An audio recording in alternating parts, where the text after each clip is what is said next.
അല്ല നീ എന്താ പിന്നെ ഇത് അനുമോളെ വീഡിയോ ചെയ്യാൻ വേണ്ടി ഫേസ് കാണിക്കാൻ പറ്റുന്ന നിനക്ക് എന്റെ ലൈവിൽ എന്തുകൊണ്ട് ഫേസ് കാണിക്കാൻ പറ്റില്ല? നീ കിടക്കുക ഇരിക്കുക നീ എന്തേലും ചെയ്യും. നീ ഇതിനുള്ള ഒരു തെളിവ് തന്നിട്ട് പോയാൽ മതി. നീ ഇതിനുള്ള ഒരു തെളിവ് തന്നിട്ട് പോയാൽ മതി. ഓൻ പറഞ്ഞതാണോ നിന്റെ തെളിവ്?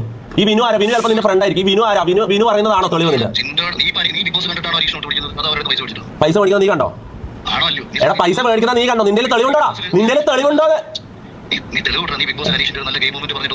എങ്ങനെ ഗെയിം മൊമെന്റോ? അതിന്റെ ആവശ്യം എന്താ? അനുമോളിൽ നീ PR ചെയ്യുന്ന പോലെ എനിക്ക് PR ചെയ്യേണ്ട കാര്യമില്ല. അഖിലെ ഒന്നാമത്തെ കാര്യം, ഞാൻ ബിഗ് ബോസ് 100 ദിവസം അല്ലല്ല ഞാൻ പറയുന്നത് കേൾക്ക്. ഞാൻ പറയുന്ന അങ്ങോട്ട് കേൾക്കടാ. ഞാൻ അങ്ങോട്ട് പറയുന്ന അങ്ങോട്ട് കേൾക്കടാ. ബാപ്പ നിന്റെ തന്തയാണ് ഞാൻ വിളിച്ചത്. നീ എന്താ ബാപ്പാക്കളും പറയുന്നത്? നിന്റെ തന്തക്ക് ഞാൻ വിളിച്ചില്ലല്ലോ. അഖിലെ നിന്റെ തന്തക്ക് ഞാൻ വിളിച്ചോ? എന്ത് സ്റ്റാൻഡേർഡാണ് നിനക്കുള്ളത്? നീ വലിയ ആധികാരികമായിട്ട് സംസാരിക്കുന്നുണ്ടല്ലോ. ഒരാൾ വിളിച്ചിട്ട് മാന്യമായിട്ട് സംസാരിക്കുമ്പോൾ അയാളെ തന്തക്ക് വിളിക്കലാണോ നിന്റെ മാന്യത? ഇതാണോ നിന്റെ സ്റ്റാൻഡേർഡ്? തോക്കുമ്പോൾ തന്തക്ക് വിളിക്കലാണോ നിന്റെ സ്റ്റാൻഡേർഡ്? നീ വലിയ ആധികാരികമായിട്ട് സംസാരിക്കുന്ന വലിയ കൊളാണ്ടാണല്ലോ. നീ എന്താ മാന്യമായിട്ട് തിരിച്ച് സംസാരിക്കരുത്? മൊത്തമായിട്ട് കേട്ടു. നീ പറഞ്ഞ ഞാൻ കേട്ട കാര്യം ഞാൻ പറയട്ടെ. കണ്ടു നിന്റെ വീഡിയോ ഞാൻ കണ്ടു. അതിൽ നീ ആദ്യം പറയുന്നു തൊപ്പി അനീഷിന് ഇപ്പൊ പെട്ടെന്ന് PR ഉണ്ടാക്കാൻ നടക്കുന്നു. ചിലപ്പം അത്